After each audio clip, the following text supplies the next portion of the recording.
Picture this. You're sitting at your kitchen table, laptop open, bank statement on the screen, and for the third month in a row, you genuinely cannot figure out where your money went. Like, you got paid, you know you got paid, but somehow you've got $47 in your checking account, a subscription to a gym you haven't visited since January, and a vague memory of a takeout order that cost way more than it should have. And the worst part, you're not even living lavishly. You're not blowing money on vacations or designer bags. You're just existing. And somehow existing is expensive. Yeah, that was me for a long time. That was exactly me. My name is Miles, and I spend way too much time thinking about why people who earn decent money still feel broke. If you're someone who works hard, earns a reasonable income, but still feels like you're barely keeping your head above water financially, make sure you hit the subscribe button and give this video a thumbs up if this ends up helping you. Because today, I want to walk you through 7 personal finance lessons that genuinely changed the way I think about money. Not tips from a textbook, not advice that sounds good but falls apart the second real life shows up. These are things I had to learn the hard way, some through mistakes, some through watching people I care about make mistakes. And I think if I'd known these earlier, everything would have looked very different. All right, let's get into it. Lesson 1.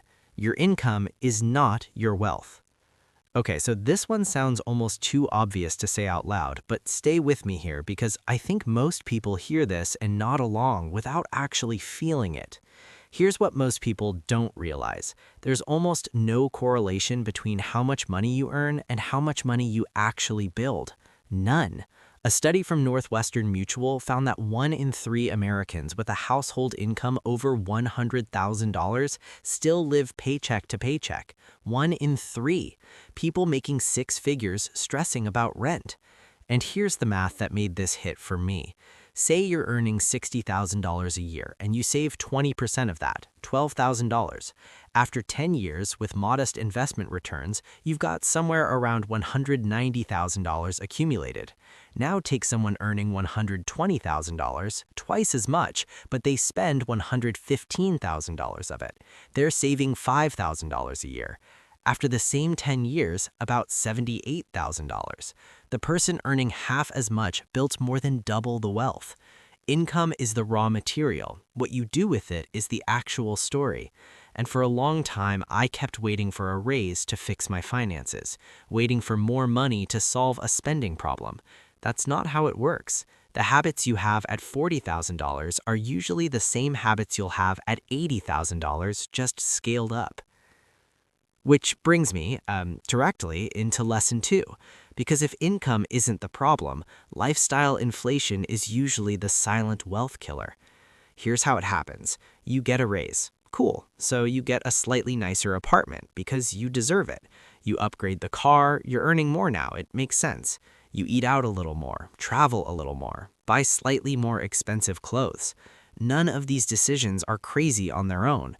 Each one is justifiable, but together they consume the raise, every single dollar of it, and sometimes more. Economists actually have a term for this. It's called hedonic adaptation. It's the brain's tendency to treat new upgrades as the new normal almost immediately. That rush you felt when you moved into the nicer apartment? Gone within a few months.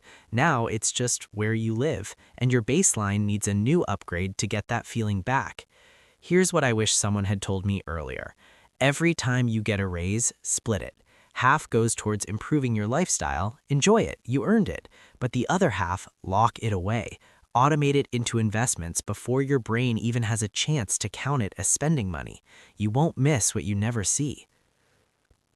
Lesson 3. Emergency funds aren't optional, they're the foundation.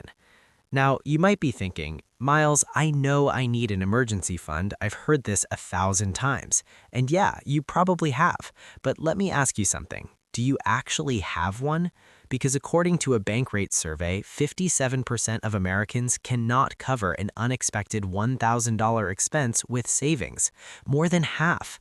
And this matters more than almost anything else in finance, because without an emergency fund, every single financial plan you make is fragile. Think about it like this. Imagine you're building a house. You've got a solid blueprint, good materials, you're making real progress, but there's no foundation. One storm, one unexpected thing, and the whole thing comes down. An emergency fund is the foundation. Without it, every setback becomes a financial crisis. You dip into investments, you reach for credit cards, you take out loans at terrible interest rates, and suddenly you're not just back to zero, you're in the negative, and the climb back up is steeper than it should have ever been.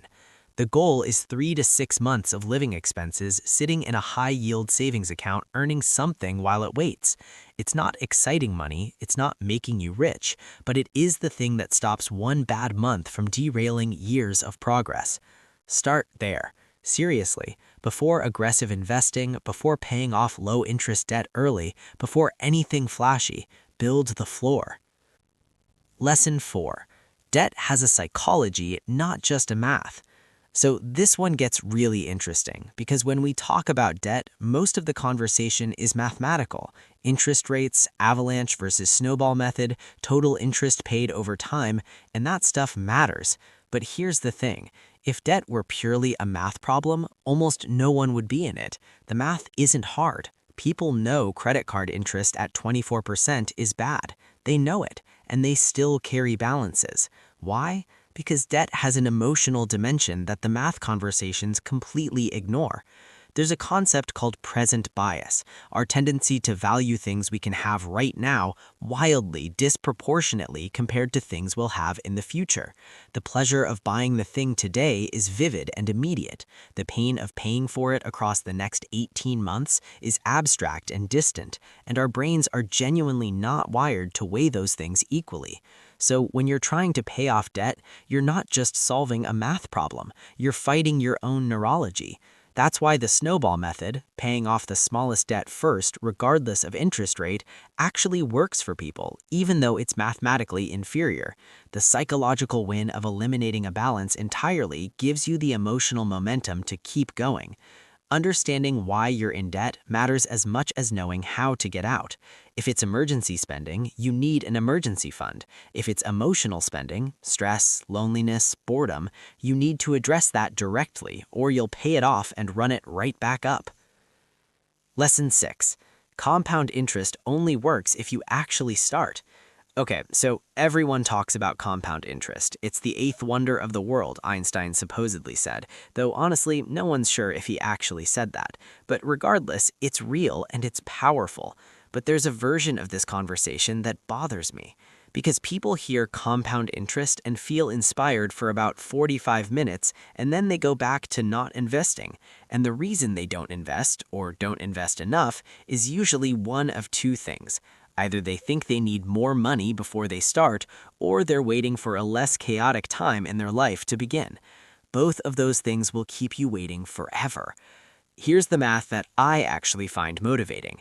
If you invest $300 a month starting at age 25, assuming an average 8% annual return, you'll have around $1 million by age 65. $1 million from $300 a month. Wait 10 years to start? Same $300 a month, same return, you end up with about $440,000. You waited 10 years and it cost you over $500,000. 10 years, $560,000. The most expensive financial mistake most people make isn't a bad investment. It's not starting. And I know $300 sounds like a lot to some people watching this, so start with $50, start with $30. Open the account. Make it real, because the hardest part is psychological. The math does the rest once you begin. Lesson 6. The people around you shape your financial trajectory more than any advice. Now, this one people really don't want to hear, but I think it's one of the most important things I can say. Research from Harvard over several decades has shown that we are profoundly shaped, emotionally, behaviorally, financially, by our closest social relationships. We don't just inherit money habits from family. We absorb the financial norms, the spending comfort levels, the money stories of the people we spend the most time with. If everyone in your social circle eats out 4 nights a week, buys new phones every year, and finances vacations on credit, and you're trying to build wealth, you are swimming upstream constantly. Every social event is a spending event. Every conversation reinforces a narrative that this is just how things are. I'm not saying cut off your friends. I'm saying be honest about the influence and deliberately seek out people who are doing what you want to do with money. Read their books, watch their content, get into communities, online or in person, where wealth building is normal. You will become the average of your environment. Make sure your environment is pointed in the right direction. And the last one, this might be the most important shift in how I think about all of this. For a long time, I approached personal finance the way a lot of people do. I'd read something, feel motivated, set up a perfect system, detailed budget, optimized investment allocations, the whole thing. And then real life would happen. A weird month, an unexpected expense, a week where I just didn't track anything. And because the perfect system was broken, I'd abandon the whole thing. Mentally, I was either fully on or fully off. There was no middle ground. Here's what I've learned. Clarity beats perfection every single time. Knowing, roughly, honestly, where your money's going is more valuable than a flawless budget you quit in 3 weeks. Having a simple investment strategy you actually stick to beats an optimized one you constantly second guess. Knowing your net worth, even approximately, and watching it move in the right direction over time, that is the actual game. The enemy of financial progress isn't ignorance, it's inconsistency. And the cure for inconsistency isn't motivation, it's simplicity. Make the good choices easy. Automate what you can. And forgive yourself for imperfection quickly so you can get back to the system instead of abandoning it entirely. So let me bring all 7 of these together because I think they form something bigger than a list. Your income doesn't build wealth, your habits do. Lifestyle inflation will quietly erase every raise you ever get if you're not deliberate. An emergency fund isn't a luxury, it's what keeps every other plan from collapsing. Debt is as psychological as it is mathematical. Compound interest is real, but only if you actually begin. Your social environment shapes your financial behavior more than any book or video. And clarity, honest, simple, consistent clarity, is worth 10 times more than a perfect plan you don't follow. None of this is complicated in theory. The hard part is that all of it requires choosing long-term benefit over short-term comfort, over and over again, in a world that is very aggressively trying to get you to do the opposite. But you're here, you watched this, and that means something, that you're someone who actually wants to understand this stuff, not just feel good about it. So here's what I want to ask you, in the comments. Which one of these 7 lessons hits hardest for you right now? Where are you actually at with this? Because I read those comments and I build future videos around exactly what you're struggling with. If this video helped you see something differently, share it with someone who needs to hear it, and I'll see you in the next one.